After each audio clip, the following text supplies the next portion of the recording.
បងប្អូនចូលមួយនេះស្គាល់អត់នេះចូលមួយហើយមកក្របនៅអូអេមអានេះខ្ញុំឃើញបានថ្ងៃមុនវាស៊ីនៅតាម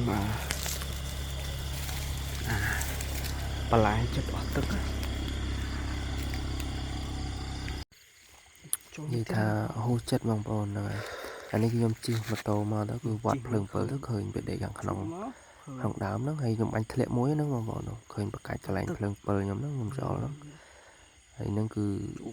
ចូលមួយហើយប៉ុន្តែរឿងដែលហូរចិត្តណាបងប្អូនគឺអត់បានមើលវានៅខាងលើមួយទៀតបងប្អូនហើយខ្ញុំជួថតចូលអីហ្នឹងអត់ផ្អើលទេឥឡូវចាំមើលខ្ញុំសារវីដេអូឲ្យបងប្អូនមើលចូលមួយទៀតបងប្អូននេះបងប្អូនចាំមើលសញ្ញាព្រួយដែលខ្ញុំបាញ់ហើយសញ្ញាព្រួយខ្ញុំបាញ់មន្តទឹកដែលឈូលអត់ឃើញនេះបងប្អូនឃើញអត់សហ្នឹងហើយនេះហើយខ្ញុំឈូថតឈូអីឈូនិយាយឈូអីហ្នឹងថតខាងក្រោមដែលព្រួយគូមវងហ្នឹងឥឡូវហ្នឹងវាអត់ផ្អើលទេបងប្អូននិយាយ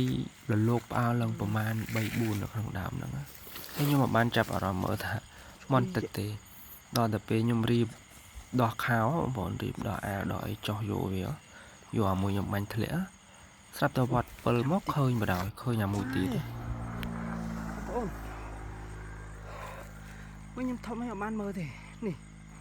លោនេះមួយទៀតនេះបងប្អូនគឺកន្លែងនេះខ្ញុំវត្ត7ដងដោះខោដោះអាវហ្នឹងស្រាប់តែឃើញឈូទៅឃើញអាកន្លែងដែលខ្ញុំបាញ់សញ្ញាព្រួយពីដំបូងហ្នឹង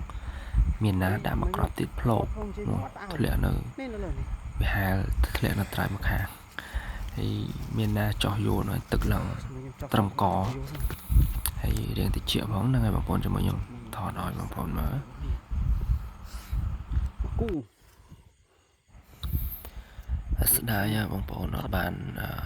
ថតពេលយើងបាញ់បងប្អូនហ្នឹងព្រោះដោយសារតែដើរម្នាក់ឯងអត់មានអ្នកកាន់ទូរស័ព្ទថតឲ្យហើយបើយក GoPro មកវាបាក់ពាក់យើងពាក់នឹងកបានតែវាដូចអត់ច្បាស់ថតទៅវាឃើញតែភ្លើង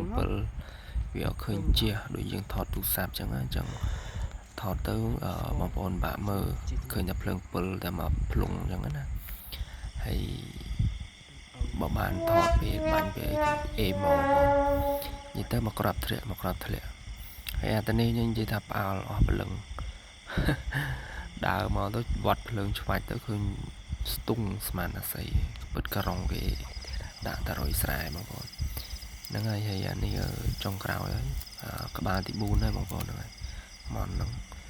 បាន4ក្បាលបងប្អូនហើយលលោកផងអីផងហ្នឹងហើយបងប្អូនវីដេអូខ្ញុំគឺ